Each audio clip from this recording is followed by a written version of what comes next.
2023 সালের মাদ্রাসা সার্ভিস কমিশনের নোটিফিকেশান এবং 2024-এ তার পরীক্ষা, সেই পরীক্ষার ম্যাথমেটিক্সের 9-10 সেকশনের সমাধান নিয়ে আলোচনা করছিলাম। আমি সি সিরিজের বিভিন্ন প্রবলেম নিয়ে আলোচনা করছি, তো এখন কোশ্চেন নাম্বার 33 থেকে আলোচনা করব। এর আগে 32 পর্যন্ত আলোচনা করে নিয়েছি। তো 33-তে বলা হয়েছে if a plus B plus C equal to 0 then the equation 3x square plus 2bx plus C equal to 0 has বলে চারখানা অপশান রয়েছে।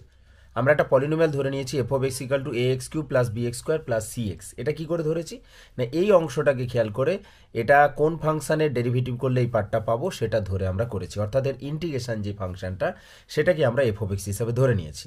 এবার আমরা কি করছি না, অপশান দেখে আমরা একটা ধারণা করতে পেরেছি যে এফ অফ 0 বসালে আমরা 0 পাবো, আর এফ অফ 1 বসালে পরে আমরা পাচ্ছি এ প্লাস বি প্লাস সি, যেটা কিনা আমাদের কন্ডিশনে দেওয়া আছে।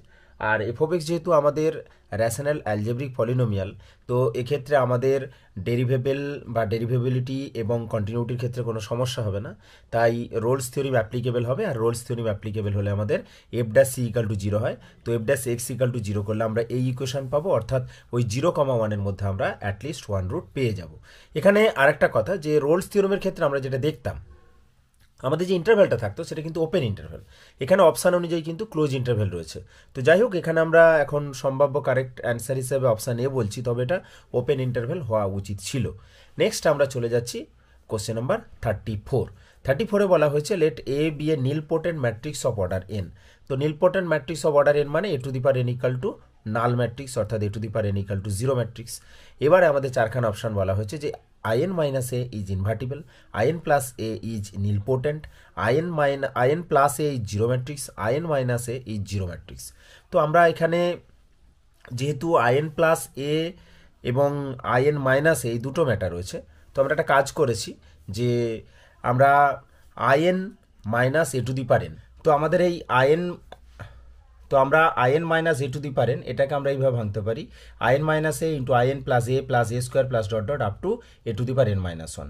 আর যেহেতু আমাদের nilpotent matrix of order n বলা আছে, তাহলে A to the power n equal to 0 হলেও এ স্কোয়ার এ কিউব এইভাবে আমাদের এ to the power n minus 1 এগুলো কিন্তু কেউই আমাদের 0 ম্যাট্রিক্স নয়, তাহলে এই পার্টটা আমাদের 0 ম্যাট্রিক্স নয়।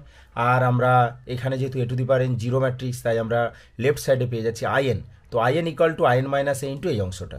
তাহলে এখন এই অংশটা, এই দুটো ম্যাট্রিক্স আমরা ভাবতে পারি তাদের প্রোডাক্টটা in, অর্থাৎ একে অপরের ইনভার্স হবে, তাই in মাইনাস এর আমরা ইনভার্সটা পাবো। সেই সেন্সে আমরা বলতে পারি যে in minus A is invertible. তো in minus A is invertible, অর্থাৎ অপশান এ হয়ে যাচ্ছে সম্ভাব্য correct answer. Next question number 35। Question number 35-এ বলা হয়েছে দুটো ম্যাট্রিক্স দেওয়া আছে এ এবং বি, তাহলে এ প্লাস বি এর হোল ইনভার্স সেটা কি হবে। অপশান নিতে বলা হচ্ছে যে এ প্লাস বি এর হোল ইনভার্সটা এ ইনভার্স প্লাস বি ইনভার্সের সাথে সমান হবে। অপশান বি বলা হয়েছে ডাজ নট এক্সিস্ট। অপশান সিতে বলা হয়েছে যে স্কিউ সিমেট্রিক ম্যাট্রিক্স। অপশান ডিতে বলা হচ্ছে নান। তো আমরা এখানে এ প্লাস বিটা ক্যালকুলেট করেছি এবং এ প্লাস বি এর ডিটারমিন ভ্যালুটা দেখতে পাচ্ছি -1, তাহলে আমাদের কি হবে না এ প্লাস বি এর ইনভার্সটা পেয়ে যাব। উল্টো দিকে আমরা এ প্লাস বি এর ইনভার্স এবং এ ইনভার্স বি ইনভার্স এগুলো ক্যালকুলেট করার পর দেখেছি যে A inverse plus B inverse কিন্তু এ প্লাস বি এর হোল ইনভার্সের সাথে সমান হচ্ছে না। আর এ প্লাস বি এর whole inverse does not exist এই ব্যাপারটা হচ্ছে না, কারণ এ প্লাস বি এর হোল ইনভার্স আমরা পেয়ে যাচ্ছি।